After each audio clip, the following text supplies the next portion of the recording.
আমি করে নেব মটরশুঁটি দিয়ে রুই মাছের একদম মাখা মাখা একটা রেসিপি। এই রেসিপিটা খেতে হয় অসাধারণ, করতেও তেমনি সহজ। আপনারাও একবার এভাবে ট্রাই করুন। তাহলে চলুন আমি রেসিপিটা কিভাবে করছি আমার সঙ্গে থাকুন আর দেখতে থাকুন। নমস্কার, তাপসী রান্নাঘরে সকলকে স্বাগত। শুরু করছি নতুন একটা দিনের নতুন একটা ভিডিও। আজ আমি করব এই রুই মাছ দিয়ে একটা রেসিপি। এখানে 2 পিস মাছ আছে, 2টো লেজ আছে। এবার আমি পরিমাণ মতো নুন হলুদ দিয়ে মেখে নিচ্ছি। আমি আজকে এই মাছটাকে একটু অন্যরকমভাবে রান্না করব, আর সেটাই আমি আপনাদের সঙ্গে শেয়ার করছি। প্রথমে তাই মাছের নুন হলুদটা মেখে নিচ্ছি। আগের থেকেই মাছ আমি ভালো করে ধুয়ে পরিষ্কার করে নিয়েছি। এবার নুন হলুদ মেখে নেব। আর এই রেসিপিটা না খেতে হয় অসাধারণ। গরম গরম ভাতের সঙ্গে দারুণ লাগে। গরম গরম একদম গরম গরম এই রেসিপিটা করে নামিয়ে নিয়ে গরম গরম ভাতের সঙ্গে পরিবেশন করলে একদম খেয়ে মানে কি বলবো, স্বাদ মুখে লেগে থাকবে। মুখ মনে হয় যেন পুরো চেঞ্জ হয়ে যাবে। একঘেয়েমি মাছের ঝোল, মাছের ঝাল এইসব খেয়ে যেরকম মুখটা একটু কিরকম হয়ে যায় না, যে মানে একটু টেস্ট পরিবর্তন করতে ইচ্ছা হয়, সেরকমই এটা টেস্ট পরিবর্তন করে এই রেসিপিটা কিন্তু খেতে দারুণ লাগে। তাই আমি আজকে করছি, আপনাদের সঙ্গে শেয়ার করছি। নুন হলুদ মেখে নিয়েছি, এবার সাইডে রেখে দেব। এখানে আমি 250 মতন একদম ফ্রেশ মটরশুঁটি নিয়ে নিয়েছি। আজ আমি মুখের স্বাদ বদল করতে এই মটরশুঁটি দিয়েই মাছ রান্না করব। আপনারা কখনো মটরশুঁটি দিয়ে মাছ রান্না খেয়েছেন? আজকে আমি করছি, আশা করছি আমার এই ভিডিওটা আপনাদের কাছে ভালো লাগবে। তাহলে আমি মটরশুঁটিগুলো প্রথমে ছাড়িয়ে নিচ্ছি। দেখুন, আমার এই ভিডিওটা ভালো লাগলে লাইক, কমেন্ট, সাবস্ক্রাইব করবেন। সাবস্ক্রাইব করে পাশে থাকা বেল আইকনটি প্রেস করে নোটিফিকেশনটি অন রাখবেন। যখনই আমি এরকম নিত্য নতুন ভিডিও আপলোড করব পৌঁছে যাবে সবার আগে আপনাদের কাছে। আর আপনাদের যদি কোনো রেসিপি দেখতে ইচ্ছে হয় বা ইচ্ছে থাকে, আমাকে কমেন্ট করে জানাবেন যে আপনারা কি ধরনের রেসিপি দেখতে চান বা কোন ধরনের রেসিপি কেউ স্পেশালভাবে করতে চান, বলবেন আমাকে। আমি সেই ধরনের ভিডিও করব আপনাদের রিকোয়েস্টে। তাহলে মটরশুঁটিগুলো আমি ছাড়িয়ে নিয়ে তারপর আবার আসছি। দেখুন, মটরশুঁটিগুলো আমি সব ছাড়িয়ে নিয়েছি, ঠিক এতগুলো দানা হয়েছে। এবার এটা ধুয়ে আমি মিক্সিতে একদম স্মুথ একটা পেস্ট করে নেব। রান্নার জন্য কড়াই বসিয়ে দিয়েছি, দিয়ে দিচ্ছি এখানে পরিমাণ মতো তেল। তেল গরম হয়ে গেছে, দিয়ে দিচ্ছি মাছ। মাছ আমি প্রথমে ভেজে নেব। মাছ 1 পিঠ ভাজা হয়ে গেছে, এবার আমি উল্টে দিচ্ছি।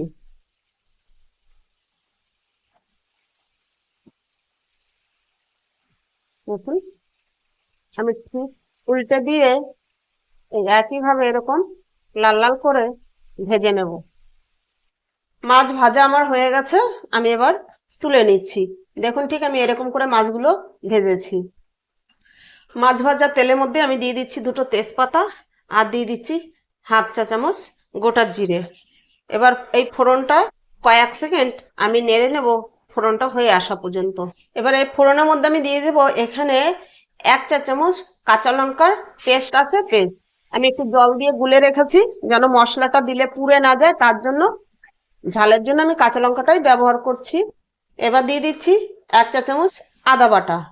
এবার দিয়ে দিচ্ছি এখানে আছে 1/2 চা চামচ জিরে গুঁড়ো আর 1/2 চা চামচ কাশ্মীরি লঙ্কার গুঁড়ো, এই দুটো। দিচ্ছি পরিমাণ মতো হলুদ, দিয়ে দিচ্ছি পরিমাণ মতো নুন। দিয়ে সব মশলাগুলো এবার আমি ভালো করে মিশিয়ে নিচ্ছি। নিয়ে আমি কিন্তু এই মশলাগুলো ভালো করে কষে নেব একদম তেল ছেড়ে আসা পর্যন্ত।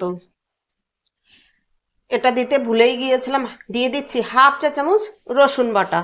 আপনারা পছন্দ করলে রসুন বাটা দিতে পারেন, আর পছন্দ না করলে রসুন বাটাটা বাদ দিতে পারেন। তবে আমার কাছে একটু ভালো লাগবে এই রেসিপিটাতে খেতে, তাই আমি একটু রসুন বাটা দিয়েছি। আপনারা চাইলে এখানে পেঁয়াজ বাটাও ব্যবহার করতে পারেন বা পেঁয়াজ কুচিও ব্যবহার করতে পারেন, আবার রসুন পেঁয়াজ ছাড়াও করতে পারেন। এবার তাহলে সবগুলো দিয়ে মশলা আমি ভালো করে কষে নেব। মশলা আমার ভালো করে কষা হয়ে গেছে, তেল ছেড়ে এসেছে। এবার দিয়ে দেবো এই যে মটরশুঁটির পেস্ট। এবার এই মটরশুঁটি পেস্ট দিয়ে আমি আবার মটরশুঁটির কাঁচা গন্ধ চলে যাওয়া পর্যন্ত কিন্তু কষে নেব। 2 থেকে 3 মিনিট কষে নেব মটরশুঁটি কাঁচা গন্ধ, তাহলেই চলে যাবে। দেখুন, আপনারাও এই শীত চলে যাওয়ার আগেই একবার করে নিন, পুরো গরম পড়ার আগেই। এই রেসিপিটা খেতে কিন্তু লাগে অসাধারণ। মটরশুঁটি দিয়ে আমরা অনেক রকম কিছুই ট্রাই করেছি, খেয়েছি, তবে আমি এটা এর আগে একবার খেয়েছি পুরো শীতে, তখন করা হয়নি। আমি তাই আজকে আপনাদের সঙ্গে আবার শেয়ার করছি।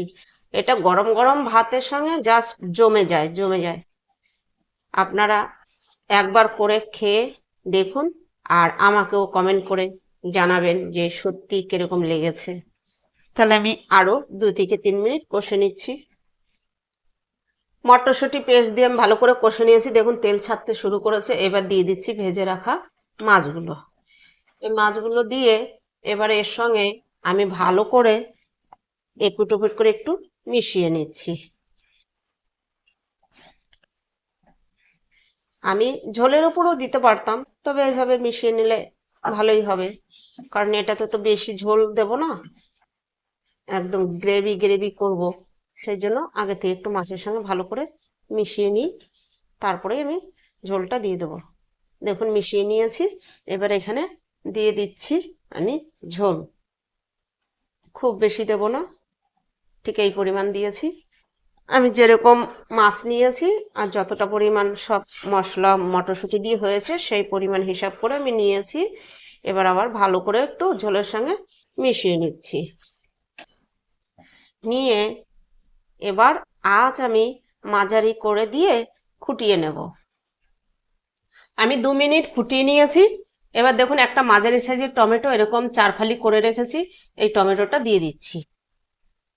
ওই টমেটো দিয়ে আমি আরো 2 মিনিট ফুটিয়ে নেব। মটরশুঁটি দিয়ে মাছের ঝোল বলুন কারি বলুন আমার হয়ে গেছে, আর মাছ দিয়ে আমি 2 মিনিট ফুটিয়ে নিয়েছি। এবার দিয়ে দেবো দেখুন হাফ চা চামচ গরম মশলা গুঁড়ো। এবার গরম মশলা গুঁড়ো দিয়ে আমি ভালো করে ঝোলের সঙ্গে মিশিয়ে নেব, একদম আলতো হাতে, যেন মাছগুলো ভেঙে না যায়। আমি ঠিক এই পরিমাণ ঘনত্ব রেখেছি। এটা ঠান্ডা হলে কিন্তু আরো গাঢ় হয়ে যাবে। আপনারা চাইলে এর থেকে পাতলাও রাখতে পারেন বা আরো শুকিয়েও নিতে পারেন, তবে আরো শুকানোতে কিন্তু এইটা অনেকটা আরো গাঢ় হয়ে যাবে ঠান্ডা হলে। দেখুন আমি ভালো করে মিশিয়ে নিলাম। মটরশুঁটি দিয়ে আমার মাছ রান্না কমপ্লিট। এবার আমি এটা নামিয়ে নেব।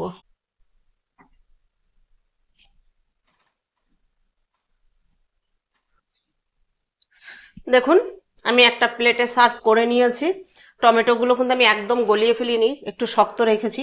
এভাবেই এটার সঙ্গে খেতে বেশি ভালো লাগে।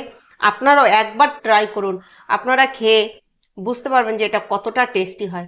দারুণ টেস্টি হয় এটা খেতে। তাহলে আমার এই ভিডিওটা ভালো লাগলে লাইক কমেন্ট করুন, আর বন্ধুদের সঙ্গে বেশি বেশি শেয়ার করুন। ভিডিওটা আজ এখানেই শেষ করছি।